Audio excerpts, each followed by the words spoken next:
Cycling to me is it's my freedom. I should be dead, I shouldn't be here doing this. It's that sense of being alive, that's what it is to me. You literally got this bike on the edge.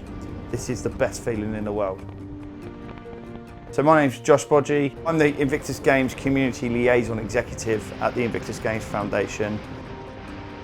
I was unfortunately injured in 2010 on my third tour of Afghanistan. I stepped on an improvised explosive device which triggered beneath me, resulting in me losing both my legs through the knee and my right arm below the elbow. I realised that I needed to get some sort of challenge back in my life, some sort of goal to strive towards. And this is where I came into hand cycling. Got on the bike and fell in love with it straight away. You don't need an expensive bike. You can go and get on a mountain bike, you can go and get on a cheap bike, you can get out and just go and ride a mile, but you've got yourself off the sofa. The Invictus Games Foundation was set up to support the rehabilitation of wounded, injured and sick personnel from around the world, not just during the Games, but post-Games as well. In 2014, when I first heard about the Invictus Games, I remember competing in London at the velodrome, at the velo park around the old London velodrome, which was the velodrome for the 2012 Olympics, and there were thousands of people there watching. I managed to win a bronze medal in London. It had given me the bug, it had given me the love of riding this bike. I went away, started riding the bike full time, and I was losing weight, mentally in a good place, physically in a good place. Not just training for the Invictus Games, but training to races in the UK, in Europe. When I did the race across America in 2017, it was with a team of injured lads, and you as a team are racing against the clock to get from one side of America to the other. When you're on the road, you're digging out, you're working as hard as you can, not for yourself, but for your team. And doing events like the race across America, or even in the Invictus Games, cycling with teammates from your own country in races, trying to help each other out, I love it.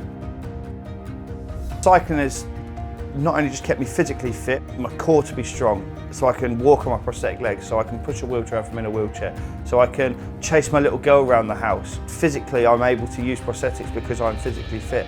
But mentally as well, that sometimes the sun isn't shining, or we're in COVID lockdowns, etc.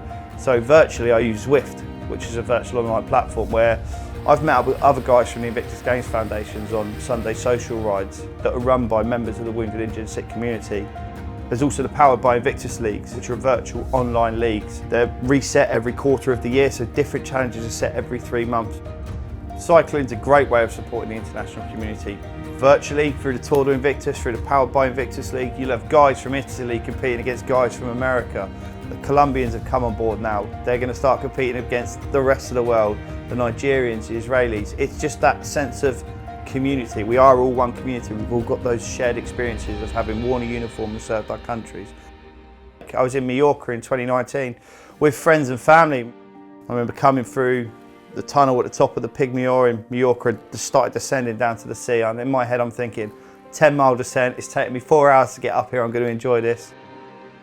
I went to brake to go into a hairpin and unfortunately my front tyre on my bike blew. I lost control and I skidded into a lorry. Further 6 inches of amputation to my leg, broken femur, contracted sepsis over there. It went really wrong.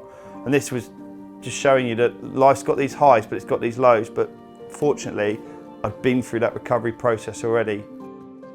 And for me, post-injury the second time, I couldn't wait to get back on my bike, even though that had nearly cost me my life again. That's what cycling means to me. It's my way of staying physically fit and mentally fit. The world's opening up. The wounded, injured, sick community are able to get involved with in-person events again, like Ride London, for instance.